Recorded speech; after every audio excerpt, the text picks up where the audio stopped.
Welcome to devotion. So, I'll be starting therapy.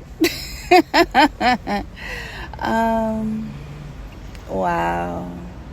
I'm like, Lord, after all my devotions, I found myself driving past the chain of places where I was burned. And trying not to relive the experience by not ever handling like hot teas, hot coffees anymore. So,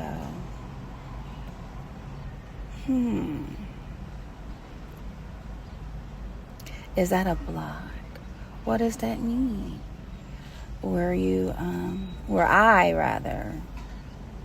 don't even go back to the place or near the place where the injury occurred. And as I say that, I'm looking at a billboard and I'm looking at the sign for one of the or actually the exact place where it happened. So I'm going on my merry little way, and it pulls me aside and says, okay, today, pull up on that record button and talk it out. All right. Okay, Lord. Yes, Lord.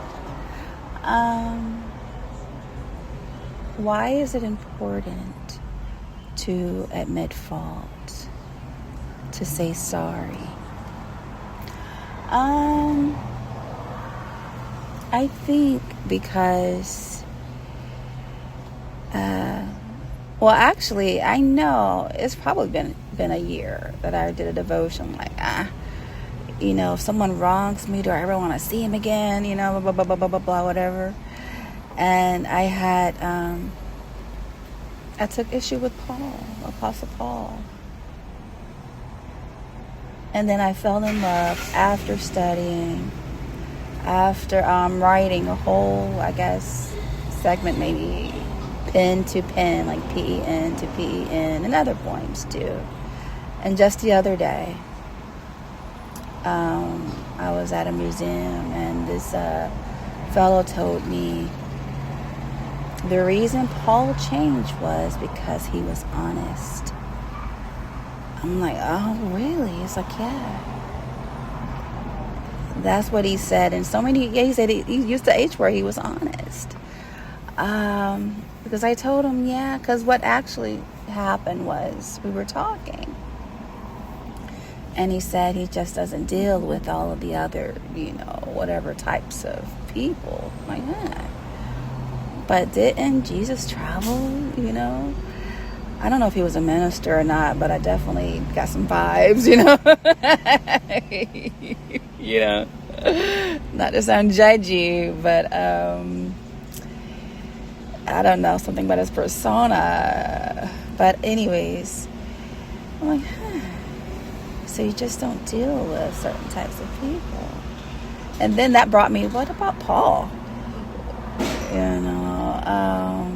So would you never talk to him? Would you never deal with him? And I said, I confess, I did not ever want to look up those books of the Bible because of what I was taught as a child. That he persecuted Christians. So it was like a no-no for me not to ever go into that space. Not to ever unpack that, try to understand. And more so, I don't think I really consider why his books. Now, actually, I read somewhere that some people may have plagiarized, or not plagiarized, but what's it called?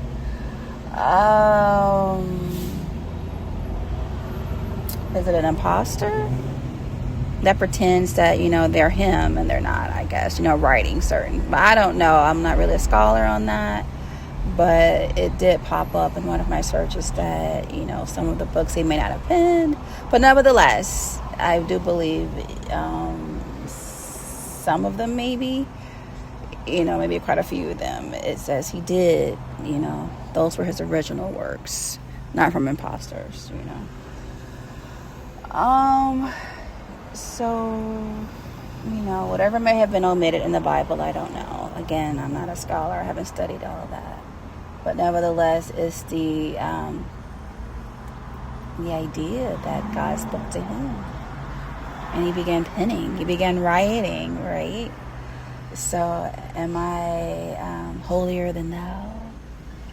Am I better? So, going back to the guy at the museum, Paul was honest. God could speak to his heart. And it does matter. Honesty matters, I believe, in recovery and rehabilitation. I don't know what the title of this devotion is. But I see his point because, as I was talking about earlier, in my injury, why is it a battle for someone to admit fault and to be accountable? Because what I was going into, I might have bounced off of it. You don't know, you shouldn't have to know how it affects the other person is doing the right thing. And I think that is when God can heal both parties. The ones like Paul who may have wronged, and the others who have been wronged and hurt and suffered, right?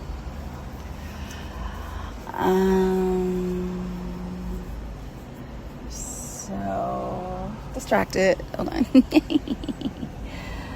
Let's see. I know. I think one of the other points that the Spirit was bringing to me is our economy.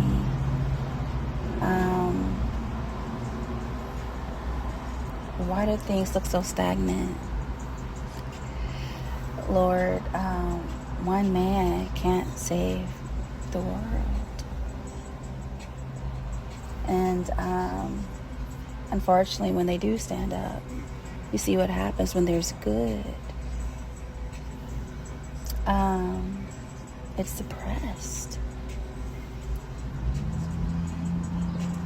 Or worse, So the issues aren't recent, I think, that I observe around me. I've written poems. The Spirit has given me poems about indifference. What's the other word? Ignorance, I think. And, I forgot. It's been probably over 6 months, maybe 7 or 8. The Spirit is bringing this forth to me, bringing it forward to unpack my spiritual therapy. As I was talking about apathy or indifference, honesty, integrity maybe. I was traveling down a road. I didn't plan on going down this road. The Spirit said, just go. Okay, let me obey, trust and obey. I actually did a long devotion about it and ended up deleting it. Lord, no. It was so fresh. It's been several months.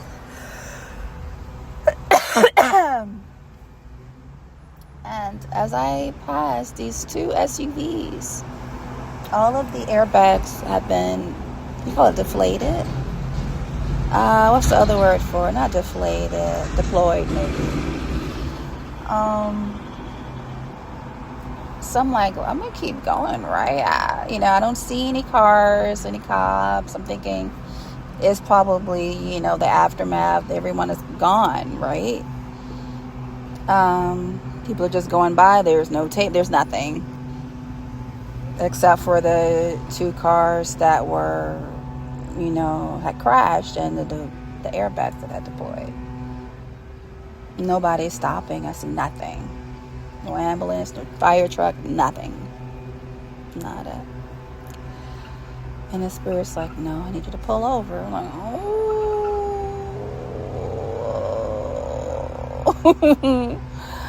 Okay. I've taken CPR. I'm looking for my face mask in case I have to, that you place on, the other party, in case I do mouth to mouth. And then I reach in my glove compartment for gloves in case there's, blood. So,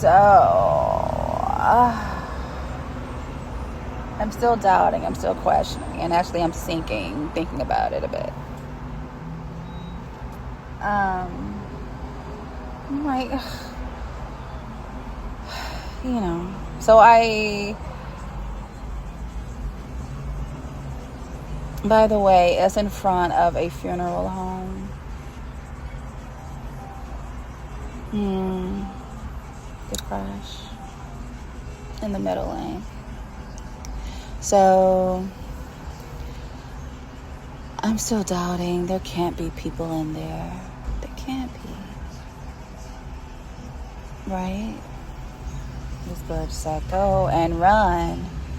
Me, I'm a little heavy. I'm a big girl. Run. Oh, okay. I'm, running, quote unquote. But,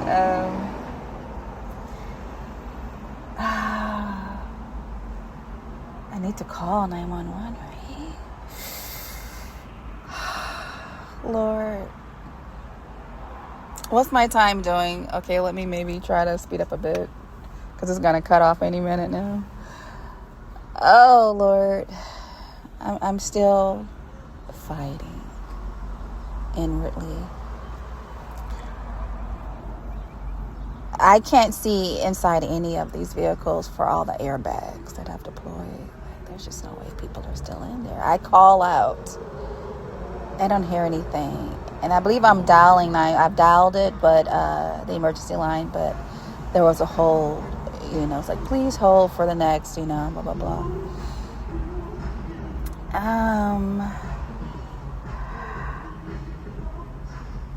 I called out, I don't hear anything. And I go to the other side, the other vehicle that was farthest away from me. And don't open the door. I just call out. I think I already said that. I may have called out more than once. I'm listening at this point. And I don't hear anything. I cannot open that door for nothing in this world. I didn't. By this time, the operator has answered. I walk around to the other car. I couldn't see in, but all of a sudden I got this visual, this image of the lady that was in there. So someone's in there. And I'm talking to the operator. I'm like, does someone already... So they've answered, has someone already called this in? Blah, blah, blah, blah, blah, I see a leak from under her car. Her door cracks open. And I say to the operator, there's someone in there. I'm going to skip the rest of this part right here. So, let me skip all this part. I could not understand how so many people passed that witnessed it and did nothing.